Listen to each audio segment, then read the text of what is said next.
Fala, gurizada, bom dia, meu nome é João Carlos Galvão e hoje iremos falar sobre os tipos de chuvas. E são basicamente três tipos de chuvas: chuvas frontais, convectivas e orográficas. As chuvas frontais. As chuvas frontais se caracterizam pela junção de duas massas de ar quente com duas massas de ar frio. O que ocorre? As duas massas de ar quente, quando elas se chocam, ocorre uma condensação. Vindo dessa condensação ocorre a precipitação. De maneira geral, as chuvas frontais elas geram uma chuva de intensidade média a baixa. Intensidade bem tranquila, chuvas bem normais.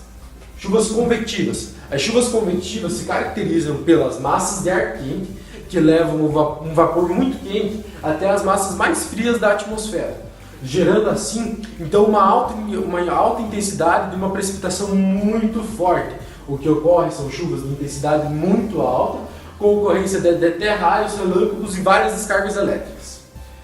As chuvas orográficas são geralmente aquelas chuvas que ocorrem de relevos, pelo fato de que elas se caracterizam pelo ar quente, que vai até o alto dos morros e das montanhas, levando consigo uma série de moléculas de água, ocorrendo a precipitação com uma intensidade bem moderada, bem tranquila. Seria isso então, muito obrigado.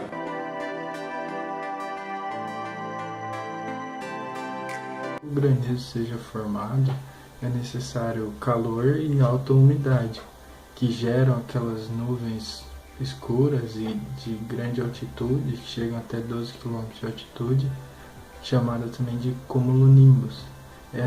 No topo dessas nuvens, por elas serem nuvens muito altas, podem chegar a temperaturas de menos 40 graus, ou até mais baixo que isso.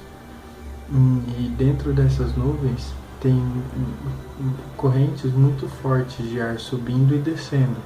Então quando a água evapora, ela é puxada para dentro dessa nuvem por essas correntes de ar e levada para cima. Quando ela é levada para cima, pela baixa temperatura, ela congela. A hora que ela congela, ela fica mais densa, né? E ela cai. Quando ela está descendo pela nuvem, ela encontra mais cristais de gelo e água que se juntam ali. E pelas correntes de ar ser muito forte, elas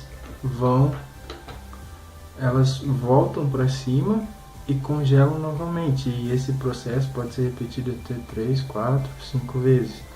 Até que esse aglomerado de gelo fique muito pesado e a nuvem não suporta. Aí que vem a chuva de gelo.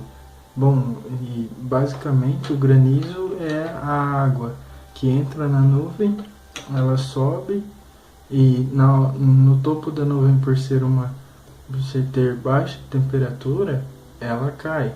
Nesse primeiro processo, nessa primeira parte que ela sobe e já cai, já é o granizo. Então o granizo seria só a água que evapora, levada para cima na nuvem pela corrente de ar forte, e chega em cima, quando ela encontra baixas temperaturas, ela congela. É assim que se forma o granizo.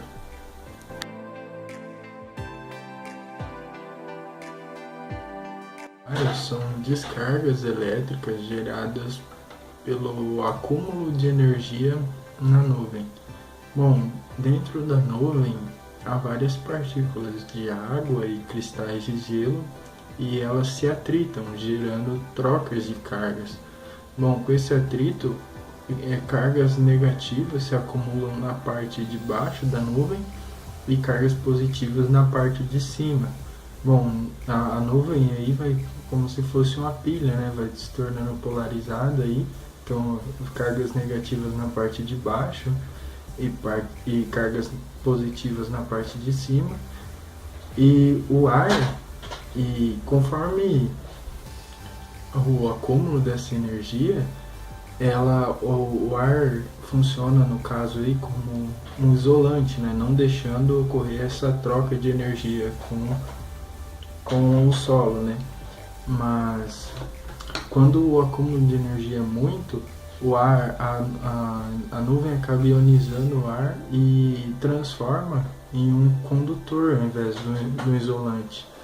E quando ele se transforma num condutor, essa descarga de energia da nuvem em direção ao solo. E primeiro a gente vê a luz, né, do raio, que é a velocidade da luz mais rápida, que é do som, e após a gente escuta o barulho. Então, esse barulho é porque quando há descarga elétrica, o ar se aquece e se expande muito rápido, chega em temperaturas muito altas. E conforme ele, então a hora que a descarga, ele se expande muito rápido, e é o que causa esse barulho muito forte.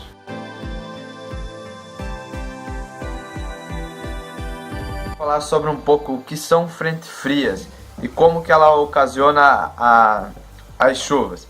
Então, basicamente, uma frente fria é uma transição de duas massas, uma massa de ar quente e uma massa de ar fria. Basicamente, o que diferencia isso são as suas densidades e as suas temperaturas distintas. Então, como que acontece isso? Basicamente, essas frentes frias saem da Antártica com temperatura muito baixa, cerca de menos 40 graus. Quando ela chega aqui no sul do Brasil, ela está em torno de 10 graus positivo. Quando essas frentes frias encontram uma camada de ar quente, ela não consegue se misturar com essa camada de ar quente. Então elas ficam se batendo uma na outra, até que a maior consegue prevalecer. Então essa massa de ar quente, ela está cheia de vapor, de água. Quando ela subir, ela condensa com essa impulsão da frente fria, então acaba formando essas nuvens de chuva. Na superfície, como a massa fria ela está dominando esse pedaço, a temperatura pode cair muito. Então dá aquela sensação, antes estava aquele calorão e daqui a pouco vem aquela frente fria e do nada muda a temperatura. Do nada o tempo está ali, a causa do tempo cria as nuvens grandes e acaba formando essa chuva. Então a frente fria basicamente é isso. Então pode ser que você está ali a semana inteira de boa, final de semana acaba acontecendo esse fenômeno. Isso são frentes frias.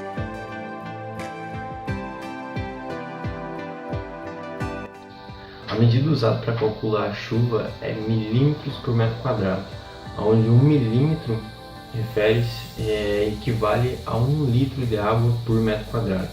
Ou seja, quando os meteorologistas eles falam que numa determinada região, nas últimas 24 horas, choveu 100 milímetros, isso equivale a uma precipitação de 100 litros de água para cada metro quadrado.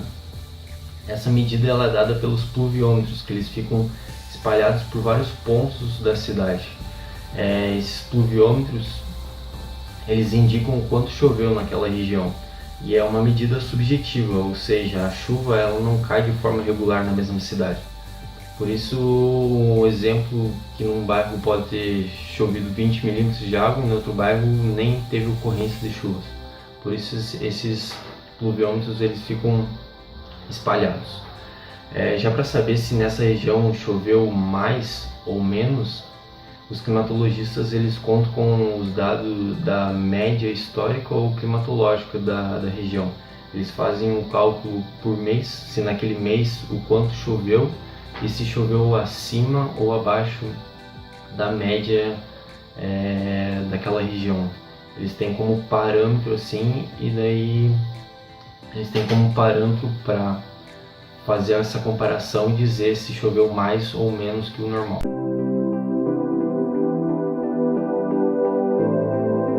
A formação de chuvas na atmosfera é necessária a condensação da água. Mas a condensação ela não vai ocorrer apenas através da evapotranspiração. Somente com a evapotranspiração a água vai subir para a atmosfera e vai ficar retida lá para a formação de uma nuvem ou para a formação da condensação. Não, é necessário algumas substâncias ou alguma substância para que a água fique retida ao seu redor. Essas substâncias são chamadas de núcleo de condensação. São substâncias então que vão reter a água para a formação da condensação da chuva. Uma dessas substâncias podemos citar que é o cloreto de sódio.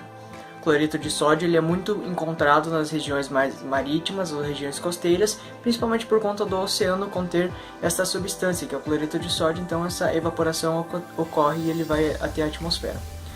Outro núcleo de condensação encontrado atualmente é na verdade uma substância encontrada nas folhas.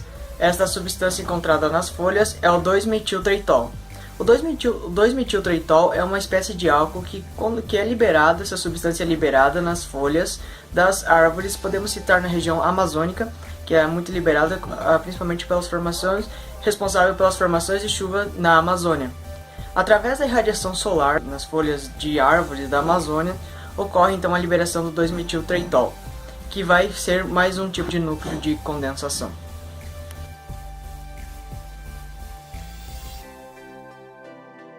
As principais nuvens relacionadas às chuvas são altoestratos, nimboestratos, aestratos e acúmulos nimbos, mas para isso elas precisam de uma condição especial de umidade e temperatura.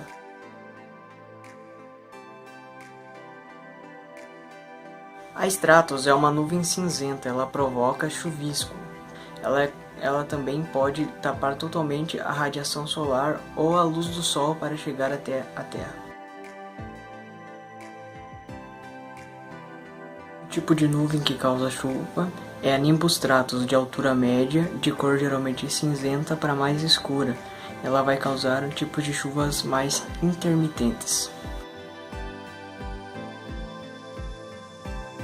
A cúmulos nimbus está geralmente associada à chuva forte. Essa nuvem é uma nuvem escura, grande, e as chuvas que ela causa são tempestades, geralmente com raios, trovões e trovoadas. Tem uma grande quantidade de gotículas de água e também pode apresentar o granizo, principalmente pela formação de cristais de gelo no topo da nuvem. O tipo de chuva é a altoestratos. A altoestratos ela provoca um tipo de chuva mais leve.